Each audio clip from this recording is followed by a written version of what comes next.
ሰላም እንዴት አላችሁ ውድ ተማሪዎቻችን? ናትናኤል ነኝ ከሉሲ ብሪጅ አካዳሚ። የ11ኛ ክፍል ኢኮኖሚክስ ትምህርታችን እንደቀጠለ ነው። ዩኒት 7 ላይ ሜን ሴክተርስ ኤንድ ሴክቶራል ፖሊሲስ ኢን ዲ ኢትዮጵያን ኮንቴክስት እያየን ነው። ዛሬ የመጨረሻውን ሴክተር ሰርቪስ እንግዲህ ለማየት ተገናኝተናል በ7.5 ሰብሴክሽን። ይህንንም ሴክሽን እንግዲህ በሶስት ፓርቶች ከፍለን እናየዋለን። በዛሬው ሴክሽን እንግዲህ ፓርት 1 የመጀመሪያውን ክፍል የምናይ ይሆናል። እንደ ሁልጊዜው lucybridgeacademy.comን እንድትጎበኙ በመጋበዝ እና በማስታወስ ሴሽኔን እጀምራለሁ። ሰርቪስ ሴክተርስ ኤንድ ፖሊሲስ ኤንድ ስትራቴጂስ ኢን ኢትዮጵያን ኮንቴክስት እንግዲህ እንደ ሌሎቹን እንዳየነው በሶስቱ ሬዥሞች ከፍለን የምናየው ይሆናል ማለት ነው። ከዛ በፊት ሰርቪስ ሴክተር ስንል ምን ያካትታል? ሰርቪስ ሴክተር የአገልግሎት ዘርፉ ንግድ፣ ስራ፣ ትሬድ፣ የትራንስፖርት ስራ፣ የኤጁኬሽን የትምህርት አገልግሎት፣ የጤና አገልግሎት ሄልዝ፣ የፋይናንስ አገልግሎት፣ የፐብሊክ አድሚኒስትሬሽን አገልግሎት፣ የህዝብ አስተዳደር ፐብሊክ አድሚኒስትሬሽን፣ እነዚህ ሁሉ በአገልግሎት ዘርፉ መታቀፍ የሚችሉ ናቸው ማለት ነው። ስለዚህ ሰርቪስ ሴክተር ስንል እነዚህን ሁሉ ዳይቨርሲፋይድ ሴክተርስ ነው ማለት ነው እያየን የምንገኘው። ሶ ዲስ ሴክተርስ ፕሌይስ አ ቫይታል ሮል ኢን ኤምፕሎይመንት ክሬሽን ኤንድ ዋት ኢኮኖሚክ ሰፖርት። ይሄ አሌ የማይባል ነገር ነው። እንግዲህ ሰርቪስ ሴክተሩ በጣም ብዙ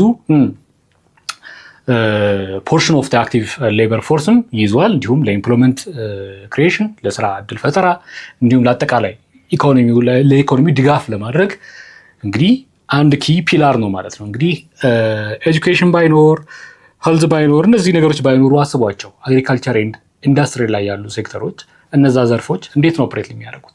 ሰው ነው የሚያንቀሳቀሳቸው። the laborers get sick so health sector, the laborers need skills so the education sector, the laborers need አጠቃላይ the industry and the agriculture needs transport and also ያመረቱትን ነገር ለመሸጥ ትሬድ ያስፈልጋል።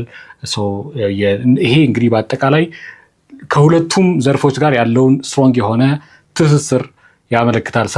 ሰፖርቲቭ ሴክተር እንደሆነ ያመለክታል ማለት ነው። ሰርቪስ ሴክተርስ ፖሊሲስ ሃቭ ኢቮልቭድ አክሮስ ዲፍረንት ፖለቲካል ሬጂምስ ኢን ኢትዮጵያን ኮንቴክስት። በኋላ ላይ እንግዲህ ካራክተሪስቲክሱን ጠባዩን ካየን በኋላ ኢን ኢትዮጵያን ኮንቴክስት ሰርቪስ ሴክተር ምን ይመስላል የሚለውን ጠባዩን ካየን በኋላ የምናያቸው ይሆናል ማለት ነው፣ እንዴት ኢቮልቭ እያደረገ እንደመጣ throughout the regimes.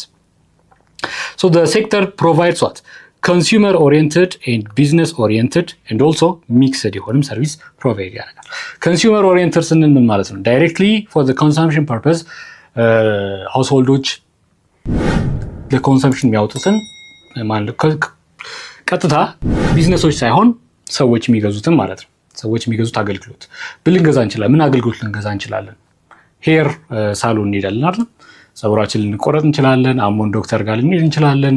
ትምህርት ቤት እንገባለን። እንግዲህ ኮንሱመሮች ቀጥታ ኮንሱመር ተኮር ሸማች ተኮር አሉ። ቢዝነስ ኦሪየንትድ ደግሞ ቢዝነሶች የሚፈልጓቸው ሰርቪሶች አሉ። ለምሳሌ አንድ ካምፓኒ የተፈቀደለት የሂሳብ አዋቂ ሰርቪስ ሊገዛ ይችላል፣ ታክሱን እንዲሰራለት ምናምን።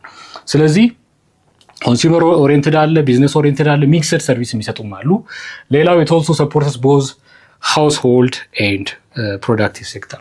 ፕሮዳክቲቭ ሴክተሩም ሃውስሆልዱንም ሰፖርት የሚያደርግ ሴክተር ነው ማለት ነው ሰርቪስ ሴክተር። ሰርቪስስ አር ክላሲፋይድ ኢንቱ ዋት? ፊዚካል፣ ኢንቴሌክቹዋል፣ ኤስቴቲክ ብለን እንግዲህ በሶስት ራፍ ላይ መክፈል እንችላለን።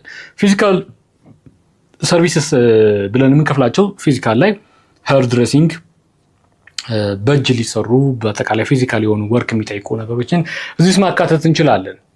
የካር ሪፔር፣ እንደዚህ ሜካኒክ፣ እንደዚህ አይነት ሰርቪሶች እዚህ ላይ ማካተት እንችላለን። ኢንቴሌክቹዋል ላይ ዶክተር የሚሰጠን አገልግሎት፣ መምህር የሚሰጠን አገልግሎት፣ የተፈቀደለት የሂሳብ አዋቂው መጥቶ አካውንታንቱ የሚሰጠን አገልግሎት ኢንቴሌክቹዋል ላይ ማስገባት እንችላለን። እንዲሁም የኤስቴቲክ አክቲቪቲስ ደግሞ ሰርቪስ ነው። አሁንም ቢሆን የስነ ውበትና የጥበባት ጉዳዮች፣ ጥሩ ግጥም መስማት፣ ጥሩ ሙዚቃ ማዳመጥ መቼም ፐብሊክ ጉድ ነው ማለት ፐብሊክ ጉድ ባንለውም ጉድ ነው።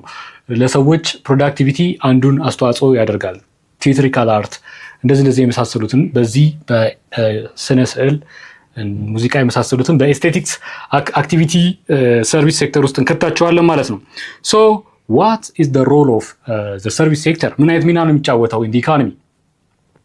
ሰርቪስ ሴክተር ፕሌይስ አ ሮል ኦፍ ፋሲሊቴሽን። የፋሲሊቴሽን ስራ ያከናውናል። በፕሮዳክሽን ዋይዝ፣ በዲስትሪቢሽን፣ በኮንሰምፕሽን እነዚህ እንግዲህ ጃይንት የሆኑ እንቅስቃሴዎች ናቸው። ፕሮዲስ ይደረጋል፣ ዲስትሪቢዩት ይደረጋል፣ ዲስትሪቢዩት ያደረገው ኮንሱም ይደረጋል። በእነዚህ ሁሉ የፋሲሊቴሽን ስራ ይሰራል። እንደዚህ አይነት ሚና አለው። ሴክተር ሰፖርት ስዋት አግሪካልቸር ኢንዱስትሪ የቀሩትን ሁለቱን ሴክተሮች ሰፖርት ያደርጋል። የዚህን የትምህርት ክፍል ሙሉ ቪዲዮ ማግኘት ከፈለጋችሁ ዌብሳይታችን ላይ አሊያም ደግሞ የሞባይል አፕሊኬሽናችን ላይ ማግኘት ትችላላችሁ። መልካም የትምህርት ጊዜ